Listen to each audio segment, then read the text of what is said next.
запровадили санкції проти компаній з Китаю та Білорусі. Зробили вони це за постачання Пакистану компонентів, що використовуються в балістичних ракетах, повідомляє Єрусалим Пост. Під санкції, зокрема, потрапили Мінський завод колісних тягачів і 3 китайські банки. Вони постачали ракетні компоненти для пакистанських програм балістичних ракет, в тому числі для ракет дальнього радіусу дії. Як зазначає Вашингтон, ці компанії брали участь у діяльності або операціях, які сприяли або створювали ризик сприяння розповсюдженню Пакистаном зброї масового знищення. Обмеження передбачають заморожування активів цих компаній на території штатів, заборону будь-яких пов'язаних із ними операцій, заборону на їх фінансування та надання їм товарів і послуг, а також отримання товарів і послуг від підсанкційних компаній. Раніше повідомлялося, що військові Пакистану успішно провели випробування рідкопаливної балістичної ракети середньої дальності Гуарі, розробленої на основі конструкції північно-корейської ракети Хвасон-7 та американської Редстоун. Випробування є частиною зусиль Пакистану з удосконалення своїх військових технологій і забезпечення готовності сил оборони. Раніше вважалося, що Пакистан отримав технології ракетобудування від КНДР в обмін на технології збагачення урану. Однак тепер з'ясувалося, що інформацію вдалося купити за певну суму грошей. Метою запуску є перевірка оперативної і технічної готовності командування стратегічних сил сухопутних військ АСФС, йдеться в заяві пакистанської армії. Нагадаю також, що нещодавно Сполучені Штати Америки спільно з Великою Британією запровадили санкції проти 16 фізичних осіб і 2 компаній, які забезпечують виробництво в Ірані шахедів, а також металургійного заводу «Казахстан Стіл» і компанії з автомобільної групи «Бахмен». Про це повідомляє прес-служба Міністерства фінансів Сполучених Штатів.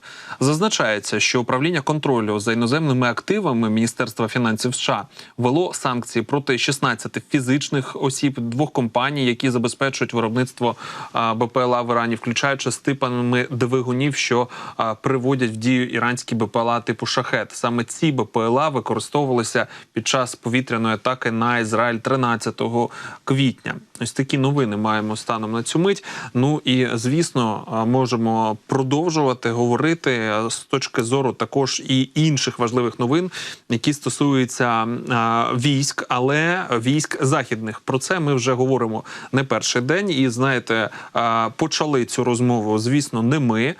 Президент Франції оголосив, що така можливість у них є, і вони розглядають, і червоних ліній вони не мають. Відповідно, президент Франції посилював свою риторику і лідерство таким чином. Ну, але все ж таки є певні заяви нашого президента, в тому числі з приводу перспектив інших військових, інших країн на нашій території.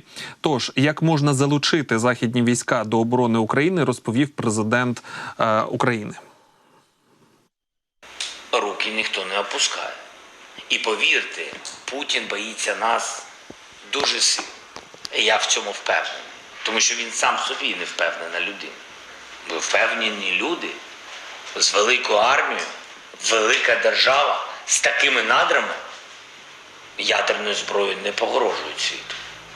Сміливі люди ядерною зброєю не погрожують цивілізації, існування землі, фактично, всьому живому.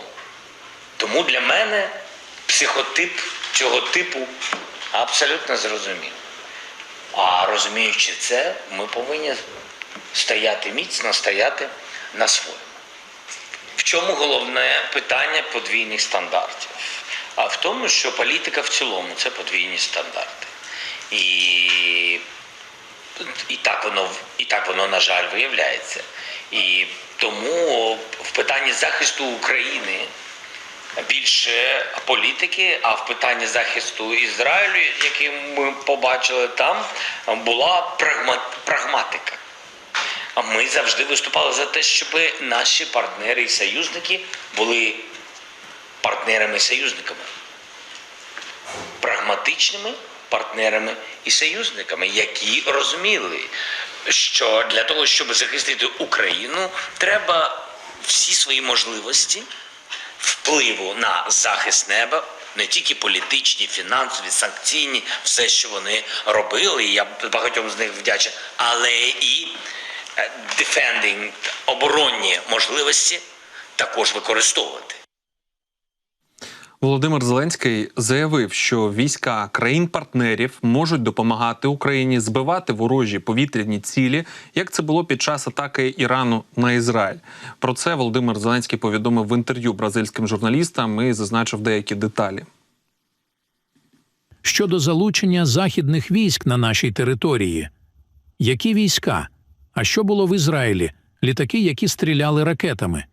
Якщо ця авіація буде підійматися на території наших країн-сусідів і буде збивати ракети, які безумовно летять на Україну, але можуть прилетіти і на ці території, як вже було зафіксовано факти з Польщею і Румунією, то нехай вони збивають ці ракети, я буду тільки аплодувати.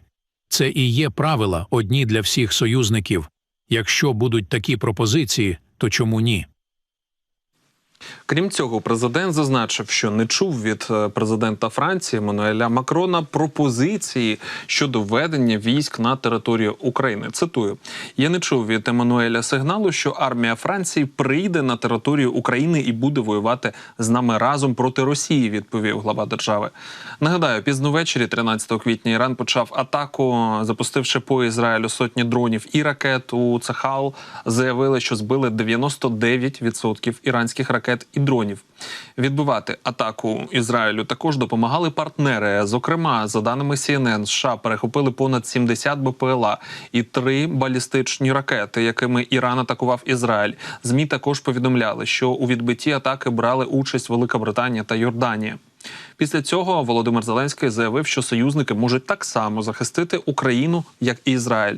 Щодо заяви Макрона про відправку військ, нагадаю, що після конференції з підтримки України, що відбувалася в Парижі 26 лютого, Макрон заявив, що західні союзники Україні створять коаліцію з надання ЗСУ далекобійної зброї, а в майбутньому не можна відкидати і відправлення в Україну західних військових.